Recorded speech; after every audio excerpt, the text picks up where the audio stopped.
하나님의 은혜 가운데 또 우리 교인들의 그 기도에 힘입어 아홉주의 세계 렘넌트 대회를 은혜 가운데 잘 마치고 돌아왔습니다. 또 우리 렘넌트들도 많이 또 은혜를 입고 또 영적으로 힘을 얻는 것을 보게 되었습니다. 근데 수요일 저녁에 우리 창대교회, 우리 노예 창대교회 김양춘 사모님이 소천하셨다는 그 소식을 이제 들었습니다. 그게 렘넌트 기간 때 이제 일어나는 일이죠.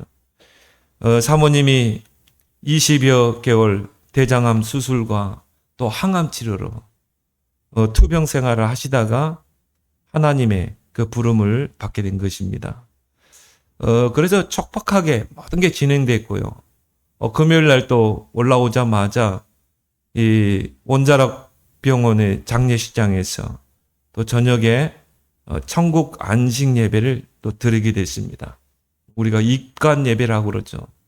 그리고 토요일 날 또 아침에 일찍 또 천국 환송 예배를 드렸습니다. 발인 예배라고 그러죠.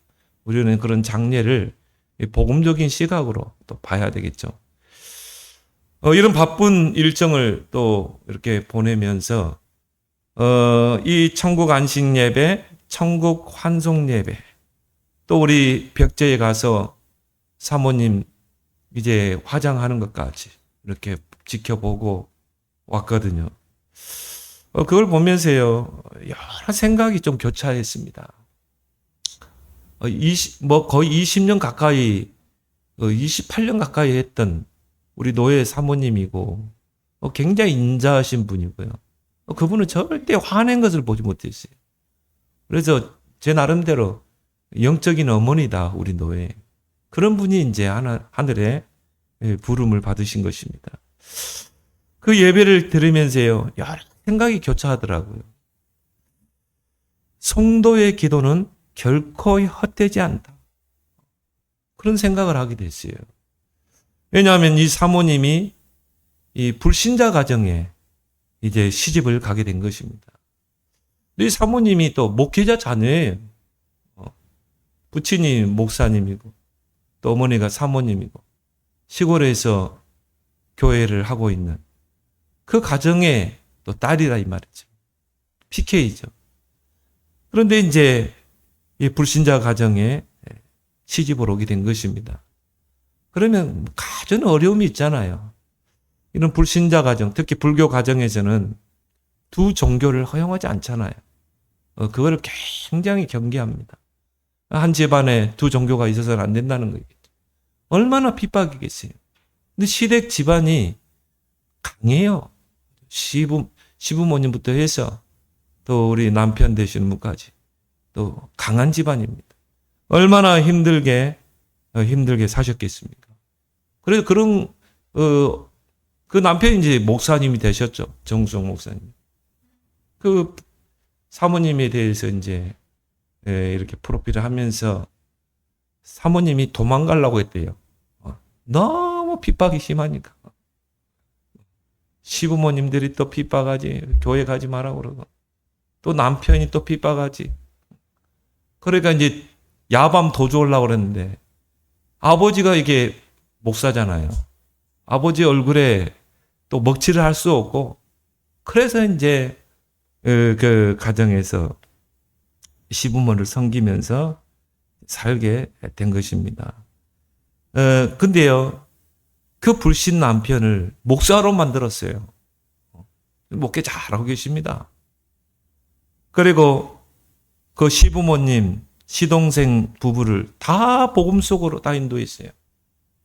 다 예수 믿고, 직분 받고, 또 시동생은 장로고, 다 권사로, 이렇게 다 복음화를 했어.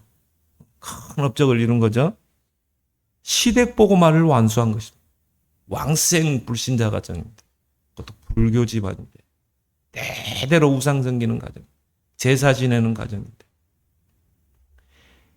그리고 그 자녀들이요, 장로가 되고, 안수집사가 되고, 또 사위를 또 목사를 얻었네. 목사가 사위고, 또 두 딸은요, 학교 교사고. 정말 잘 키운 거죠. 어려운 환경에서. 그런데 이제 아들 한 명이 이제 워낙 아버지가 강하다 보니까 교회를 떠난 것입니다. 아들이 지금 아마 이번에 장례를 하면서 많이 변화된 것 같아요. 아마 그걸 계기로 아들이 이제 하나님께 붙잡히지 않겠는가 그런 기도를 하고 있습니다. 한마디로 하나님이 이 사모님을 불신 가정의 시댁보고마의 선교사로 파송한 거예요. 근데 그 선교사의 사명을 감당하다가 하늘의 부름을 받았다니까요. 여러분, 얼마나 복된 것입니까? 얼마나 영적 싸움을 했겠어요? 얼마나 그 시댁 가족을 놓고 기도했겠습니까?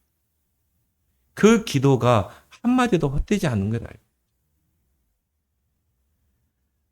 두 번째로 제가 생각하는 것들이 뭐였냐면은, 올 때는 순서가 있지만 갈 때는 순서가 없다. 올 때는 순서가 있어요. 갈 때는요, 순서가 없어요. 오늘이라도 하나님 부르면 가야 되는 거예요. 그게 인생이에요. 이 사모님이 하나님의 부르심을 받은 나이가 73세밖에 안 됩니다. 지금 100세 시대 때 짧다면 짧고 길다면 길지만 73세 사시다가 암으로 투병하시고 하늘의 부르심을 받습니다. 근데 모든 건 하나님 절대 주권에 있잖아요. 성도의 구원받은 성도 하나님의 자녀의 모든 발걸음, 거기에는 절대 계획이 있는 것입니다. 왜 하나님이 저렇게 일찍 불러가셨지? 앞으로도 사모의 자리를 지켜야 될 뿐인데 거기에 절대 계획이 있는 거야. 그럼 우리는 이제 그걸 찾아야 되겠죠. 아, 그 아들을 세우기 위해서 하나님이 그렇게 할 수도 있고, 아니 하나님의 사랑하는 스데반 집사를 순교시켰잖아요. 유대인들이 돌로 쳐서 죽였잖아요. 복음 전한다고. 근데 하나님이 그 순교를 통해 전도의 선교의 큰 문을 열잖아요. 우리는 그거 알 수 없어요. 그래서 슬퍼할 필요도 없고, 이번 이 천국 이 안식 예배, 천국 환송 예배가 축제더라고요. 사모님이 앞에 나와서 사모님들이 찬송도 하고, 그리고 이제 화장장에서 사모님을 이제 화장을 하고, 그 낙골당에도 할 필요 없대. 아, 영혼은 하나님 품에 안겼는데, 아, 그 타다 남은 채, 그게 원래 이게 흙이에요. 하나님 흙으로 창조 있거든. 티끌로. 그게 아담이란 말이 티끌이란 말이에요. 우리 육신은 한 줌의 흙이에요. 죽으면 흙으로 돌아가요. 티끌같이 없어져요. 중요한 건 뭡니까? 그 영혼의, 그 육체의 그릇 안에 있는 영혼인 것입니다. 그 영혼이 귀중하죠. 그 영혼이 이제 어디로 가느냐가 중요하죠. 아, 그 영혼은 이제 천국의 하나님 품에 안겼어요. 본향으로 가신 거죠. 이제 그 한 줌의 재가 남았는데, 그래서 그냥 거기 화장터에다가 그냥 여기다 처리해 주세요. 화장 뭡니까? 화목장 할 필요도 없고 낙골당에 할 필요도 없고 돈 드는데. 참 그렇구나. 아주 뭐 기억날 수도 있겠죠. 어머니에 대해서, 아내에 대해서. 기억은 날 수 있지만 그때는 가족들이 모여서 같이 식사하면서 그런 어머니에 대해서, 아내에 대해서 이야기하면 되는 것이고, 깔끔하게 그렇게 장례를 치르고 왔습니다. 올 때는 순서가 있지만 갈 때는 순서가 없다. 오늘이라도 부르면 가야 되는 게 우리 인생인 것입니다. 그렇다면 오늘 첫 번째로 우리가 기억할 건 뭡니까? 남은 날 계수하는 지혜를 달라고 기도해야 돼요. 우리 인생 시한부 인생입니다. 히브리서 9장 27절에 한 번 죽는 것은 정해져 있어요. 아무리 과학이, 의학이 발달한다 할지라도 만수무강할 수 있는 약은 없어요. 결국은 죽게 돼. 오히려 보약 먹고 몸 관리하는 사람이 더 빨리 죽더라고요. 그냥 닥친 대로 먹고 운동하고 긍정적으로 살고 항상 기뻐하고 항상 그리스도로 행복하고, 그런 사람도 오히려 잘 살더라니까요. 보약 함제 다려 먹지도 않았는데. 그러니까 시한부 인생이라 한 번 죽는 것은 정해져 있는 거예요. 그 위에는 심판이 있고, 시한부 인생.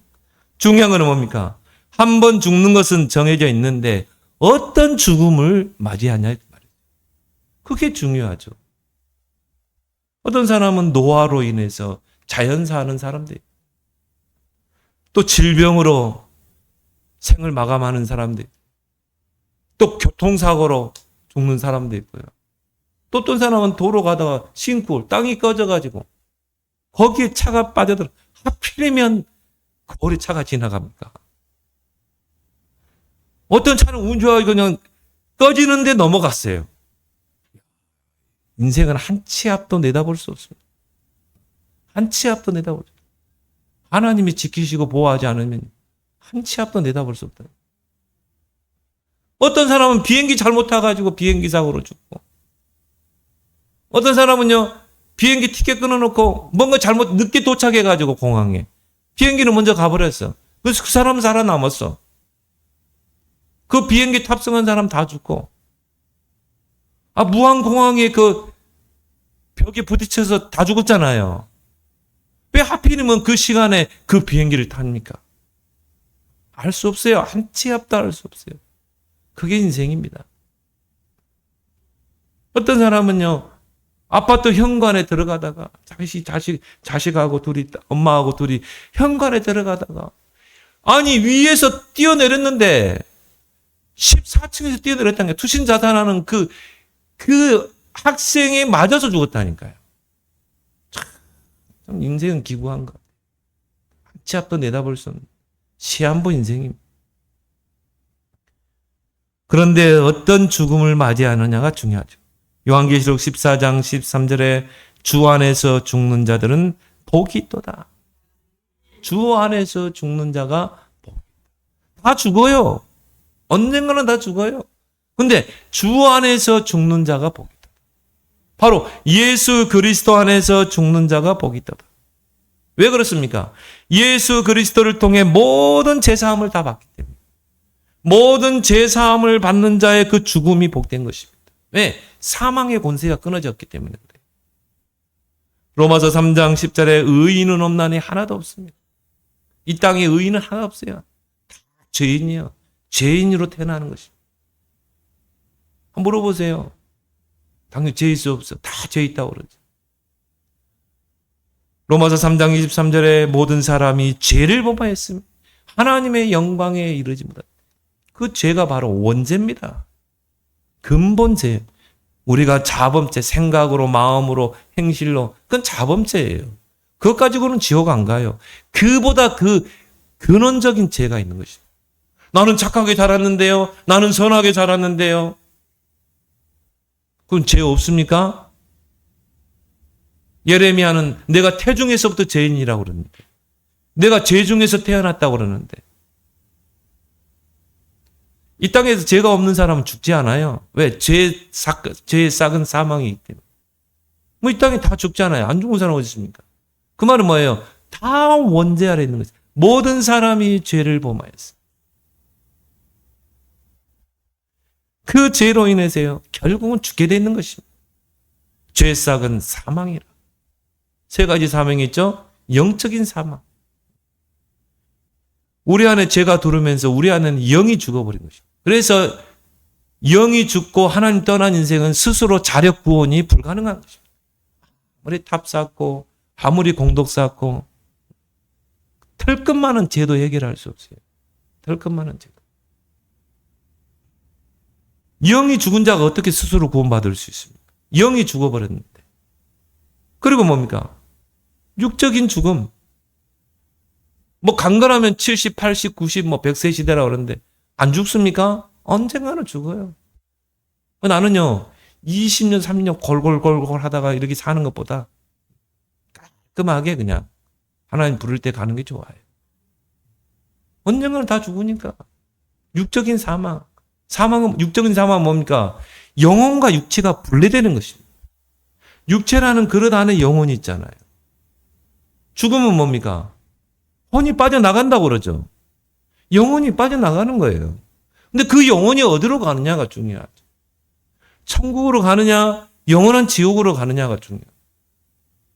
육적인 사망. 더 무서운 사망이 뭡니까? 영원한 사망입니다. 그게 지옥이에요. 그 천국은 올라갔다 그러고요. 지옥은 뭡니까? 던져졌다 그래요. 지옥의 불구덩이에 던져지는 것입니다. 그게 영원한 사망이에요. 그런데 이 죄로 말미암아 영이 죽어서 또 육신이 죽고 지옥의 영원한 불못에 던져져야 될 그 우리가, 저와 여러분들이 예수 그리스도의 그 대속의 보혈의 피로 모든 죄가 씻어진 것입니다. 그래서 마가복음 10장 45절에 예수님이 대속물이 된 것이에요. 나를 대신해서, 나의 죄를 속하기 위해서, 나를 대신해서 희생의 제물이 되신 것입니다. 나의 죄를 짊어지고 십자가에 죽으신 거예요. 피를 흘리신 것입니다. 그렇기 때문에 우리가 예수 그리스도를 믿음으로 모든 죄가 사해지는 줄 믿습니다. 우리가 막 선행을 하고 공덕을 쌓고 털끝 많은 죄도 해결 안 돼요. 석가도 그런 이야기 했잖아요. 우리의 죄가 저 수미산보다 높다고 그랬죠. 성철 스님이 그렇게. 그 말은 뭡니까? 그거 다 해결하려고 해도, 평생을 해결하려고 해도 안 돼요. 그래서 하나님의 구원이 필요한 것입니다. 여러분, 예수 그리스도 믿으면요, 그 수미산보다 높은 죄가 한꺼번에 다 사라져버려요. 그래서 하나님은 우리에게 뭐라고 합니까? 나는 너희 죄를 도말하는 자니. 도말이란 말은 뭐죠? 완전히 없애버리는 것입니다. 그게 복음의 능력인 줄 믿습니다. 여러분이 과거에 어떤 죄를 지었든, 지금 어떤 죄를 짓고 살았든, 또 앞으로 죄 짓겠죠. 그 모든 죄를 다 도말했다니까요. 그래서 여러분을 죄인이라 안 하고 의인이라 이렇게 말합니다. 그 의인들이 가는 게 천국이라니까. 의의 옷을 입은 의인이라니까. 그리스도 예수 안에 있는 생명의 성령의 법이 죄와 사망의 법에서 너를 해방했다. 그래서 뭡니까? 주의 이름을 부르는 자는 구원을 받으리로다. 구원의 큰 길을 여신 것입니다. 그래서 주 안에서 죽는 자들은 복이 있다. 그런데 우리는 죽음을 두려워하지 않습니다. 왜? 죽음은 뭡니까? 구원받은 자의 죽음은 육체의 옷을 벗고 이제 어디로 가는 거예요? 내 영혼이 하늘을 향해 가는 것입니다. 하나님 품에 안기는 것입니다. 우리의 본향으로 가는 것, 이 세상은 잠시 머물렀다 가는 나그네 생이고, 그리고 우리는 죽음을 두려워하지 않죠. 그걸 뛰어넘는 것입니다. 여러분, 죽음 두려워요? 난 죽음이 두렵다. 조용히 다기장실로 오세요. 다시 복음을 한번 설명해 드릴게요. 이 복음이 얼마나 가치 있는 건지. 요한계시록 21장 4절에 주 안에서 죽는 자는 다시 사망이 없고, 애통하는 것이나 곡하는 것이 없고, 아픈 것이 없고, 처음 것들이 다 지나갔습니다.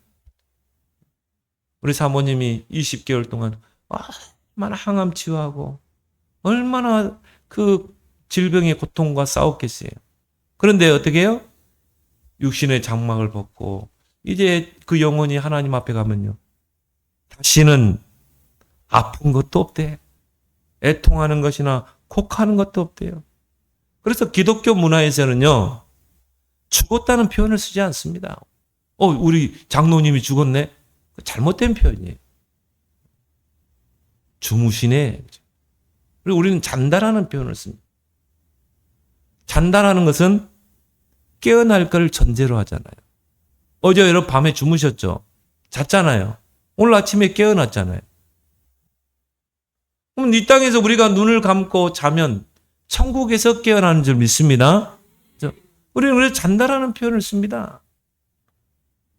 예수님께서도요, 요한복음 11장 11절에 보니까 나사로가 죽은 거예요. 나사로가 죽어가지고 그 장례를 치르고 그 무덤에, 돌무덤에 들어갔거든요. 예수님이 뭐라고 그랬습니까? 나사로가 잠들었도다. 내가 깨우러 가노라. 죽었는데, 죽어서 무덤에 들어갔는데 예수님 뭐라고 그러세요? 나사로가 잠들었도다. 내가 깨우러 가노라. 사도행전 7장 60절에 보니까요.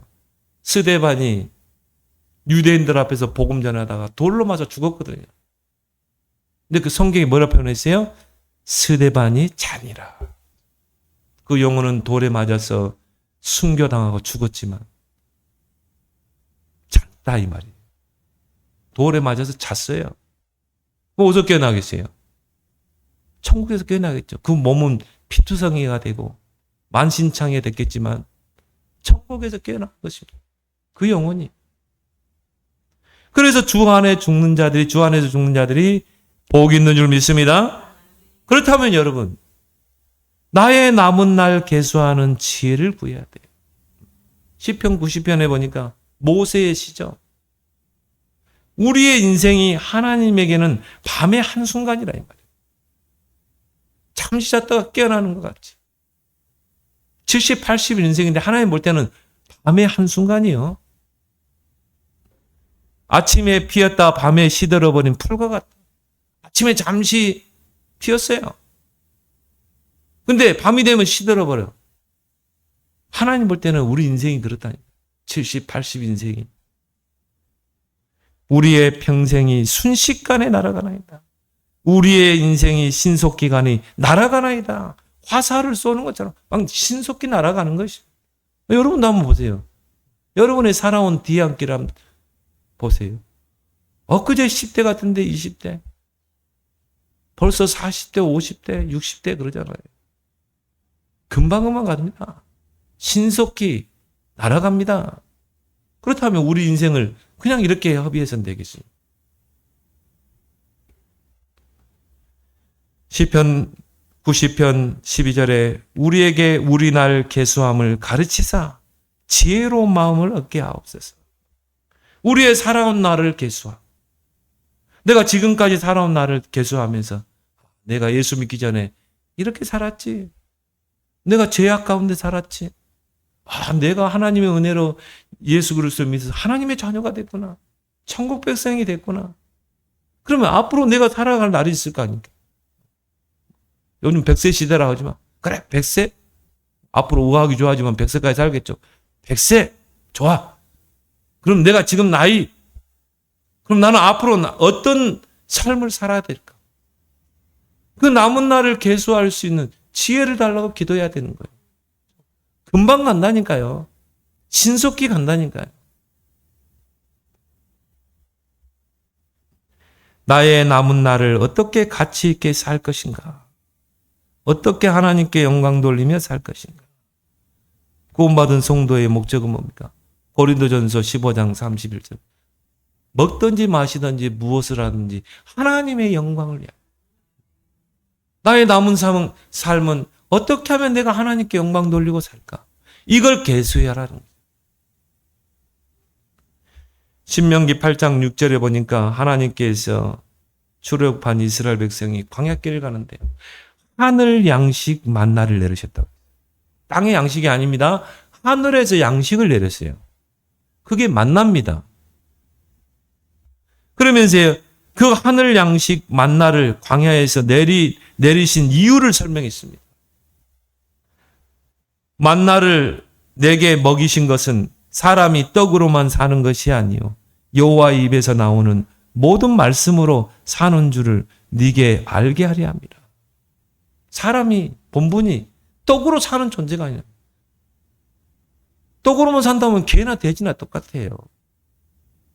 근데 사람은 그렇게 창조되지 않았어요. 하나님의 형상대로. 그래서 떡으로 사는 존재가 아니고 하나님의 말씀으로 사는 존재라는 것을 깨닫게 하기 위해서 정말 하나님 말씀에 순종하고 하나님의 말씀의 길을 가고 하나님의 말씀대로 행하고 그걸 위해서 지음받은 존재라 이 말. 그걸 깨닫게 하기 위해서 하늘에서 양식, 이스라엘 백성이 수고해서 얻은 게 아니에요. 여러분이 하나님의 말씀대로 순종하고 하나님의 말씀의 길을 따라가면 하나님이 하늘에서 양식을 주시고 복을 내려주신다 이 말이에요. 그걸 예수님이 마태복음 4장에서 인용하잖아요. 예수님이 공생에 시작하는데요. 광야에서 40일 시험을 받으시잖아요. 그때 사단이 뱀 속에 들어가서 아담과 하와를 미혹했던 것처럼 세 가지를 가지고 미혹했잖아요.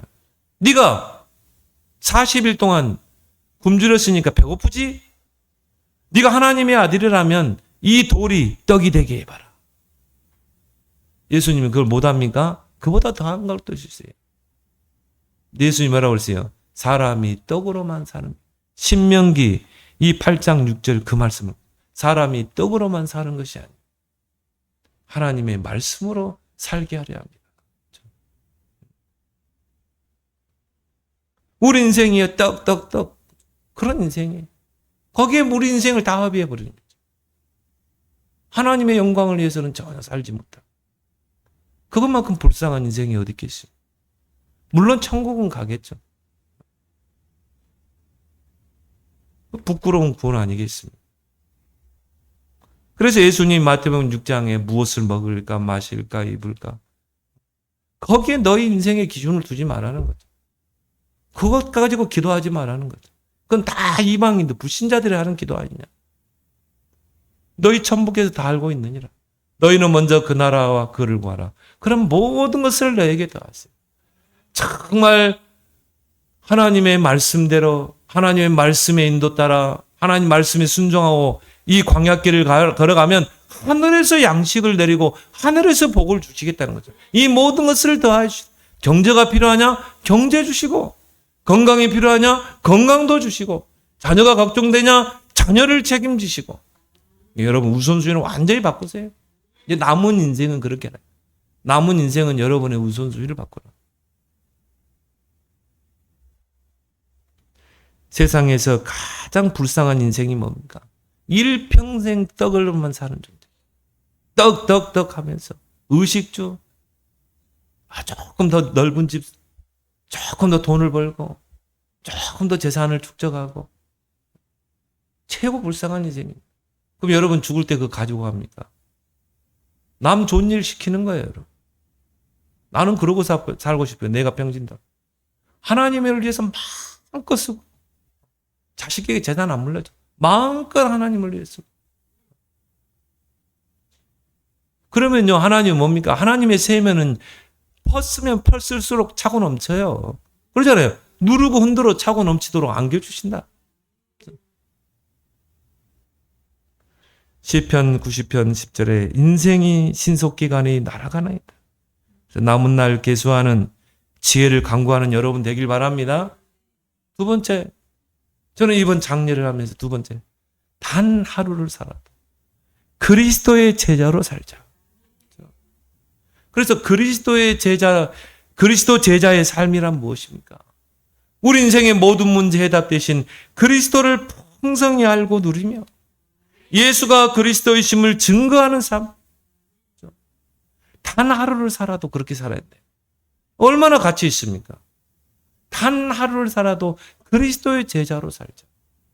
그래서 오늘 1절, 2절에 하나님 앞과 살아있는 자와 죽을 자를 심판하실 그리스도 앞에서 그의 나타나실과 나라를 두고 엄히 명하노니 너는 말씀을 전파하라. 때로든지 못 듣든지 항상 힘쓰라. 예수가 그리스도라는 이 말씀을 전파하라. 때를 얻든지 못 얻든지. 그러면서요, 오늘 3절 5절에 때가 이르니 사람들이 바른 교훈을 받지 않고 귀가 가려워서 자기 사욕을 따를 스승을 많이 두고 그 귀를 진리에서 돌이켜 허탄한 이야기를 따르니. 여러분에게 좋은 설교할 수 있어요. 여러분의 귀를 즐겁게 하는, 여러분 복 받으세요 막 그런 설교할 수 있거든. 근데 참 종은 뭡니까? 하나님의 진리의 말씀을 전해야 돼. 많은 사람들이 귀가 가려우세요. 목사님 또 저 이야기, 또 전도에 부담 주네. 그겁니까? 아니잖아요. 우리의 남은 인생을 계수해버려요. 단 하루를 살아도 그리스도의 제자로 살자는 거예요. 왜? 여러분 그리스도 복음 안 들으면 절대 사단을 이길 수 없습니다. 절대 흑암을 이길 수 없습니다. 왜? 그리스도란 그 단어 속에는요, 사탄의 권세를 깨뜨리는 그 비밀이 있거든요. 여러분 그리스도 한번 선포해 보세요. 그리스도 이름으로 기도해 보세요. 그리스도란 그 단어 속에는요, 모든 우리 가문의 영적 문제, 나에게 후대에게 와 있는 영적 문제 그 흑암을 꺾는 비밀이 있다. 영원한 생명을 얻는 비밀이 있다니. 그것만 모르게 하는 거예요. 다른 사욕을 쫓을 스승만. 우리 김성란 집사님 둘째 아들이 목사님 레포트를 다 깔고 있어. 또 목사님 지금 소론에는 창세기 3장 이야기하겠지. 또 본론에 가서는 그리스도 이야기하겠지. 결론에 가서는 전도 이야기하겠지. 그냥 머리가 좋아가지고 다 알고 있어. 그러면 안 된다는 거야. 예수 그리스도는 어제나 오늘이나 영원토록 동일하시니라. 여러분이요, 한 달만 그리스도의 복음 안 들어보세요. 종교로 갑니다. 율복이 됩니다. 그리스도 안 복음 여러분 듣지 않으면요, 옛날 체질 그대로 나옵니다. 지금까지 우리가 그렇게 들어왔잖아요. 그러면서 오늘 5절에 그러나 너는 모든 일에 신중하여 고난을 받으며 전도자의 일을 하며 네 직무를 다하라. 이 장대교회 정수홍 목사님의 사위가 김영길 목사입니다. 근데요, 이 친구가 이제 장모님, 사모님의 소천 소식을 들은 거예요. 근데 이 렘넌트 찬양 인도를 해야 되잖아요. 정수홍 목사님, 너 올라오지 마. 끝날 때까지 마치고 올라오. 그럼 이 친구가요, 그 장모님의, 그 사모님의 소천 소식을 듣고 찬양 인도를 하는데요. 진짜 막 너무 간절하게 찬양. 막 목이 쉴 정도로 간절하게 하는 거예요. 그걸 보면서 막 마음이 저도 안타까웠고.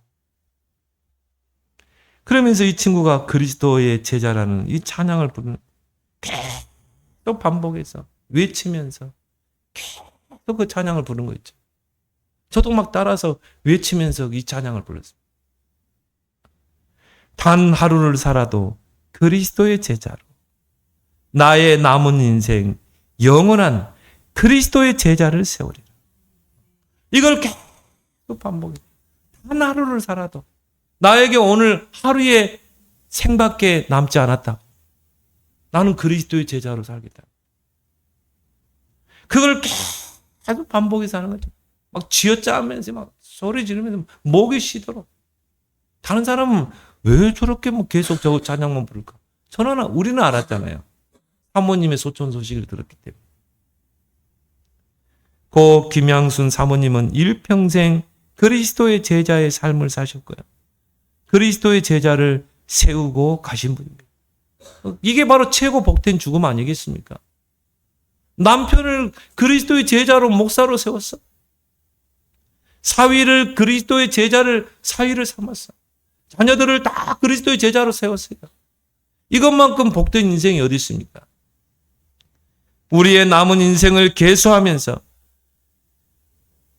우리의 남편과 자녀들을 그리스도의 제자로 세우는 여러분 되길 바랍니다.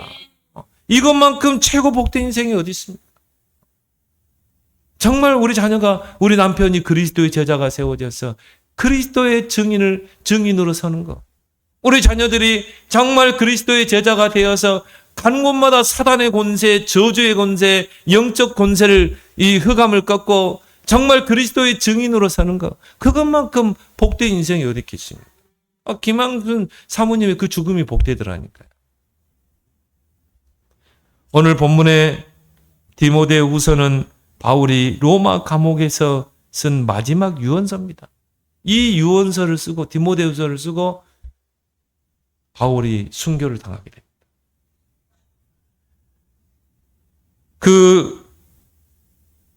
바울이 이 유언서를 쓰고 이제 단두대에 사형 집행을 당하게 되죠. 그 나이가 신학자들의 여러 가지 의견이 있지만 한 60세. 그렇게 긴 인생 아니에요. 짧은 인생을 살다가.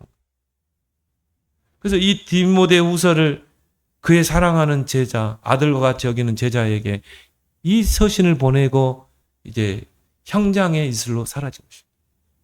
이게 유언서하고 똑같아요. 이 디모데후서. 그 바울이 평소에 했던 말이 뭡니까? 나의 달려갈 길과 주 예수께 받은 은혜의 복음 증거하는 일에는 나의 생명을 조금도 귀한 것으로 여기지 않아. 그 바울이 오늘 디모데후서 4장에 뭐라고 말합니까? 6절에 보니까 전제와 같이 내가 벌써 부어지고. 전제는 뭐죠? 사람이 죽으면 부패하지 않도록 시신에 모략을 바릅니다. 그걸 보고 전제라고 그래요. 자기 죽음을 이제 직감한 거죠. 전제와 같이 내가 벌써 부어지고 나의 떠날 시각이 가까웠다. 이 세상에서 떠날 시간이 가까웠다. 나는 선한 싸움을 싸우고 나의 인생에 달려갈 길을 마쳤다. 믿음을 지켰으니 이제후로는 나를 위하여 의의 면류관이 예비되었다. 나는 이 바울의 고백을 들으면서 내가 죽음 직전에 우리 가족들과 자녀들 앞에서 과연 내가 이 말을 할 수 있을까? 마지막 유언을 남길 때, 야, 내가 이제 전제와 같이 벌써 부어지고 이 세상을 떠날 시각이 됐어. 나는 선한 싸움을 싸웠어. 이제 나의 달려갈 길을 마치고 나는 지금까지 믿음을 지켰어. 천국에 가면 의의 면류관이 나를 기다려. 이렇게 당당하게 이야기할 수 있을까? 나는 많은 생각을 해봤어요. 많은 생각. 나는 임종 직전에 전도자 바울처럼 당당하게 나 자신에게 부끄럽지 않게 이런 고백을 할 수 있을까? 난 자신이 없어요. 그럼 어떻게 해야 돼? 남은 인생을 계수하고 남은 인생은 그리스도의 제자로 살아야 되겠다.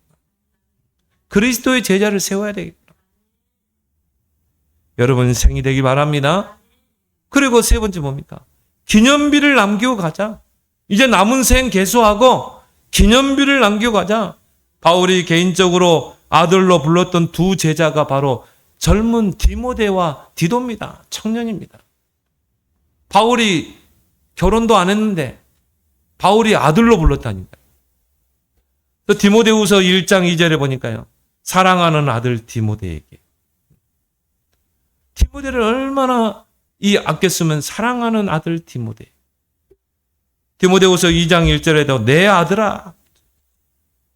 그리고 디도서 1장 4절에도 보니까 나의 참 아들 된 디도에게 편지하노니. 저는 이번에 그 세계 랩넌트 대회를 다녀오면서요. 우리 랩넌트를 같이 갔거든요. 같이 무더운 얼마나 더웠는지 몰라. 진짜 40도 넘겠더라.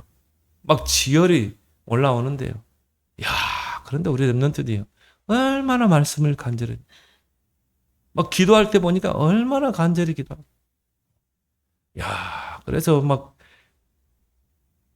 얘들 막 호텔로 불러가지고 같이 거기서 먹고 같이 포럼하고 기도하고 너무 좋더라고.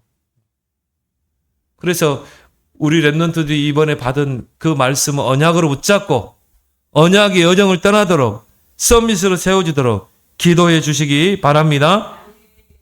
그 디모데와 디도는 바울의 전도를 힘써 도왔던 제자였습니다. 끝까지 바울의 곁을 지킨 자예요. 바울이 막 로마에서 병정들에게 붙잡히고 감옥에 갇히게 되고 이제 기독교인들을 막 수색하고 잡아들였는데 그 바울을 따랐던 생명 걸겠다고 하던 제자들이 다 떠났다니. 싹 떠났어요. 핍박을 피해서. 바울 모른다고 손살을 치고. 근데 끝까지 바울 곁에서 바울을 지키고 바울의 임종을 지켜봤던 그 렘넌트 제자가 디모데 디도인 것입니다. 그 디모데에게 써서 보낸 서신이 디모데 전후서 그리고 디도서니. 이들이요 얼마나 전도자 바울을 도왔는지 몰라요. 저는 우리 렘넌트들을 보면서요 저들이 바로 디모데다. 나는 우리 렘넌트를 보면요 아들과 같고 딸과 같아요. 정말 그렇습니다. 왜? 어릴 때부터 그리스도의 복음을 두고 자랐잖아요. 이들은 앞으로 그리스도의 제자로 서밋으로 서야 되잖아요. 2, 3, 7, 5천 정도 살려야 되잖아요. 우리 자녀들과 렘넌트들이 세계 복음화의 기념비가 돼야 한다. 여호수아 6장에 요단을 건넌 후에 하나님께서 요단강에서 12돌을 치하라. 그리고 기념비를 세우라고 그랬어요. 여호수아 4장 6절에 이 기념비가 너희 중에 표징이 되리라. 후일에 너희 후대들이 물어 이르되 이 돌들은 무슨 뜻이냐 하거든 그들에게 이르기를 언약궤가 요단을 건널 때 요단 물이 끊어졌으므로 이 돌들이 이스라엘 후손에게 영원히 기념이 되리라. 우리 후대를 위해서 기념비를 세워야 됩니다. 그 요단에서 하나님의 능력을 체험한 요단에서 12돌을 취해서 기념비를 세웠다. 우리 후대가 바로 기념비가 돼야 될 줄 믿습니다. 그래서 역사적으로 볼 때 후대들을 위한 기념비를 세우지 못할 때마다 노예가 되고 포로가 되고 속국이 됐어요. 그리고 전쟁이 일어나. 그리고 뭡니까? 유랑민이 돼요. 후대를 기념비로 세우지 못합니다. 그래서 우리는 렘넌트 운동, RTC 운동, 이 서밋 운동에 생을 거는 것입니다. 우리가 죽고 남을 때, 우리가 죽고 하늘나라 갈 때 우리 후대들이 기념비로 세워야 되는 것입니다. 바울이 정말 죽음 직전에 기념비를 세웠잖아요. 디모데와 디도. 그런 서밋 렘넌트 제자들이 바울 사후에 초대교회를 형성하고 전도운동을 펼친 것입니다. 핍박 속에서. 우리 김항순 사모님은 세 손자와 손녀를 기념비로 남기고 가셨습니다. 그래서 김영길 목사님의 그 아들이 김창조예요.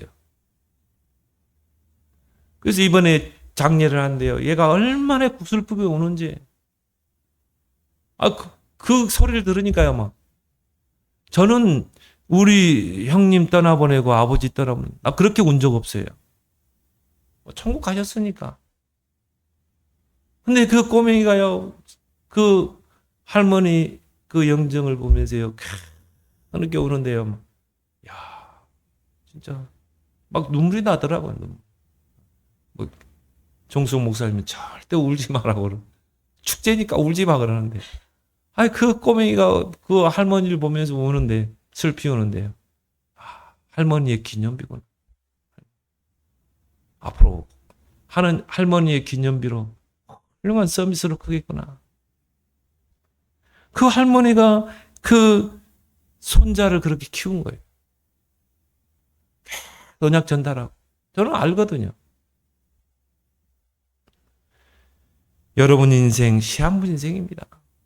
오늘이라도 하나님 부르면 가야 돼요. 그렇다면 남은 날을 계수하는 지혜를 강구하라. 단 하루를 살아. 그리스도의 제자로 살자. 단 하루를 살더라도 기념비를 남기고 가는 여러분 되길 바랍니다. 하나님 은혜 감사합니다. 오늘 단 하루를 살아도 이제 우리의 남은 날을 계수하며 그리스도의 제자를 세우는 우리의 생이 되고 단 하루를 살더라도 우리 후대를 기념비로 남기고 가는 우리의 남은 생이 되게 하여 주옵소서.